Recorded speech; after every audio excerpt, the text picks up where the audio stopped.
everyone, my name is Vina, aka Miss WOC Reader, and welcome back to my channel. So today I just wanted to talk to you about some trends that I'm not really feeling in books right now. So it's a short list, but let's get into it. So the first one on my list is books that have really long, hard to remember titles, and I actually had to write down some examples because I just keep getting these books confused, and I know if I'm getting some of the titles confused or I can't remember some of the titles and I'm like very tuned in to books, then I'm sure like the casual reader is just not going to remember them at all. So I find it interesting that this is like the go-to trend right now. I especially see it more like on the YA fantasy side, though I do foresee it also happening in the adult fantasy side soon too.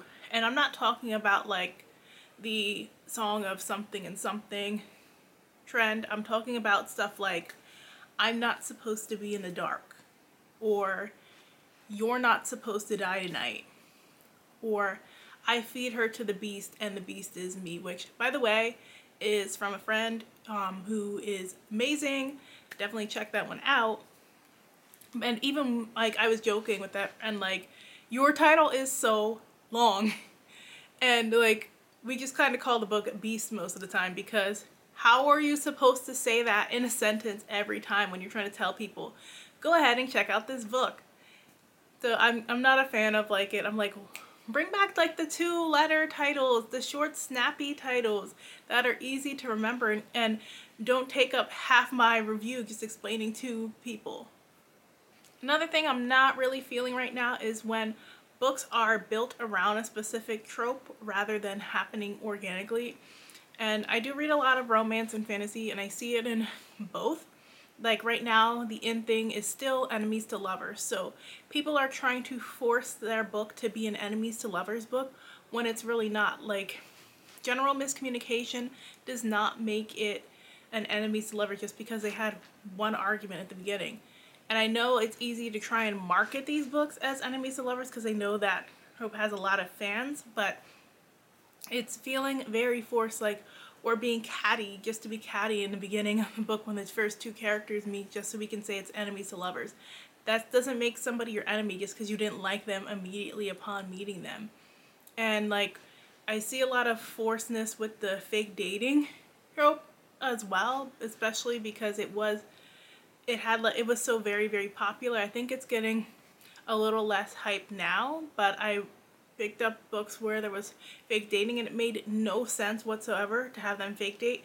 And even one book acknowledged like this fake dating makes no sense and then still proceeded anyway with this fake dating plot. Like, it doesn't work if you don't have a reason to legitimately do it. And I think it's something that actually works better for the younger set rather than the older set, unless the book where they're adults are doing it, they're supposed to get like a big inheritance or something. Like, the stakes have to be much higher than they are right now, and I'm not seeing these stakes worth fake dating for.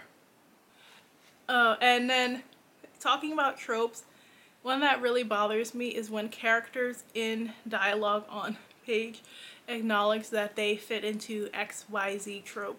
Like, I see this a lot with Grumpy Sunshine lately. Like, they'll have the characters be like, oh, he's so grumpy and I'm so sunshine. I hate that stuff. It just makes me cringe so much. I don't feel like people talk like that in real life. So it feels very like a wink wink nod nod to romance readers. But I'm not the type of romance reader who finds that cute. Like, I remember reading that one Jackie Lau book where they were trying to set the kids up, and like the parents and the grandmother were trying to set them up based on different romance tropes, and it just felt so weird, awkward, and unrealistic to me at that point. Like, they were like, oh, you guys can be second chance romance, you guys can be enemies to lovers, you guys can be like into lover. It was something like that. It was really weird to me. It took me out of the story. I just want like it to feel more organic, you know? I will say the need to cosify everything has been really taking over genre fiction, and I am not a fan of it. So I understand people love being cozy and they love warm things and they love tea and they love coffee and they love blankets. I'm not saying don't love those things. I love those things too. I'm just saying I don't understand this attempt to make everything cozy. Like, I still can't get a good explanation for what cozy fantasy really is. I'm like, does it have to have a coffee shop or a tea shop to be considered cozy fantasy? What are the other aspects of it? Because people are saying low stakes, and I'm like, but what really defines low stakes? Because somebody told me low stakes could be fighting over land, and I'm like, I mean, I guess if y'all are fighting over where the line ends in the backyard, that's low stakes, but a lot of land feuds are very, very high stakes, especially when we're talking about fantasy where we have whole kingdoms fighting each other. So I'm not really sure how you would define low stakes or what exactly the elements are that make these stories feel cozy. And then people were trying it with cozy horror. They were trying to say, like, first of all, horror cannot be cozy. It is meant to make you feel uncomfortable and make you think about things. Just because you like to throw a warm blanket on yourself when you're reading horror does not make the horror cozy. So that was another one, like, it just didn't mesh well, because I was seeing people call books cozy horror that are satire, that are paranormal romance, that had eugenics in it. I'm like, what is cozy about this? Like, it was getting really weird. So I'm not a fan of like this need to make everything cozy.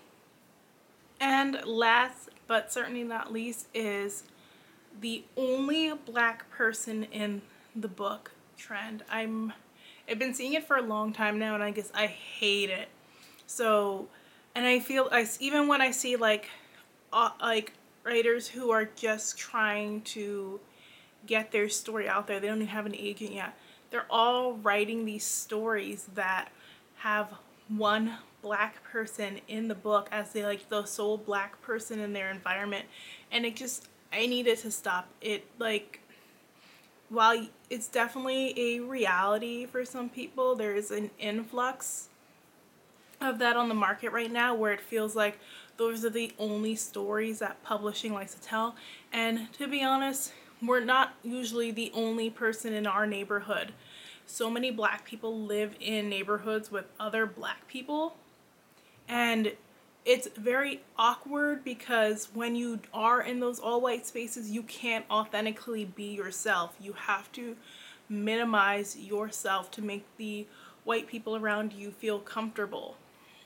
And you would act a little bit different than you act around other black people. So I'm wanting to see more mainstream stories where we see less of like the only black person at the all-white job or all-white boarding school or all-white private school, or the only black person in their town, and seeing more mainstream stories get the push where black people are living in a whole community with people like them, where we can take some of the focus off of just trying to survive based on our race and get into some of the other issues that we discuss in our communities that don't always get enough light on page. So those are just a few of the trends in books that are bothering me right now. I'm just not feeling those. Are there any that you're not feeling right now? If so, let me know down in the comment section below. And as always, if you like this video, make sure and hit that like button. Thanks so much for watching, and I'll talk with you guys soon. Bye!